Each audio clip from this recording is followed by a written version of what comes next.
मला प्रेग्नन्सीच्या 8व्या मंथमध्ये blood taste करून माझं HB कमी आहे असं डॉक्टरांनी सांगितलं. मग त्यासाठी काही लक्षणं जाणवतात, जसं की थकवा येणं, चक्कर येणं, कमजोरी जाणवणं. तर ही सगळी लक्षणं मला जाणवत होती. तर तुमचंही HB कमी आहे का? चला तर मग डॉक्टरांनी मला कोणत्या गोष्टी सांगितल्या आहेत त्या तुमच्यासोबत शेअर करते. तर HB कमी म्हणजे शरीरात रक्ताची कमतरता. मग त्यामुळे जसं की मी म्हणाले, थकवा, चक्कर येणं, कमजोरी जाणवणं ही सगळी लक्षणं जाणवतात आणि जी की मला ही जाणवत होती. मग आता हे HB वाढवण्यासाठी कोणत्या गोष्टी खायला हव्यात? चला सांगते. सगळ्यात पहिलं म्हणजे हिरव्या भाज्या, जसं की पालक, मेथी, यामध्ये आयर्न खूप असतं. सो हिरव्या पालेभाज्या नक्की तुमच्या आहारामध्ये इन्क्लूड करा.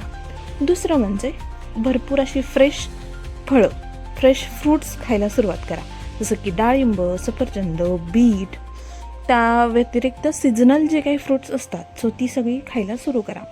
तसंच ड्रायफ्रूट्समध्ये खजूर, मनुका, बदाम अशा काही गोष्टी ज्या की तुम्ही रात्री त्या सगळ्या एक मूठभर ड्रायफ्रूट्स भिजायला घालायचे आणि ते सकाळी खायचे. त्यानंतर विटॅमिन सी म्हणजे विटॅमिन सी युक्त काही फ्रूट्स असतात, जसं की लिंबू, संत्री. तर ह्या गोष्टी आयर्न ॲब्सॉर्ब होण्यासाठी मदत होते. तसंच शेवटचं म्हणजे प्रोटीन. मग प्रोटीन कोणत्या कोणत्या गोष्टीत आहे, जसं की डाळ, हरभरा, अंडी खात असाल तर अंडी. सो या काही गोष्टी आहेत ज्या तुमच्या आहारात नक्की इन्क्लूड करायला हव्यात आणि हेच मला डॉक्टरांनी सुद्धा सांगितलेलं आहे. आणि हो, मी माझ्या डाएटमध्ये तर या सगळ्या गोष्टी ॲड केलेल्याच आहेत. तुम्हीही नक्की करा. महत्त्वाचं म्हणजे काय, जेवल्यानंतर लगेच चहा कॉफी पिऊ नका, त्यामुळे आयर्न ॲब्सॉर्ब होत नाही. आणि डॉक्टरांनी दिलेली जे काही आयर्न टॅब्लेट्स असतात सो त्याही नियमित घ्यायला विसरू नका. चला तर मग हेल्दी प्रेग्नन्सीसाठी आरोग्य सखीला नक्की फॉलो करा. व्हिडिओ आवडली असेल तर व्हिडिओला लाईक, शेअर, चॅनलला सबस्क्राईब करायला विसरू नका.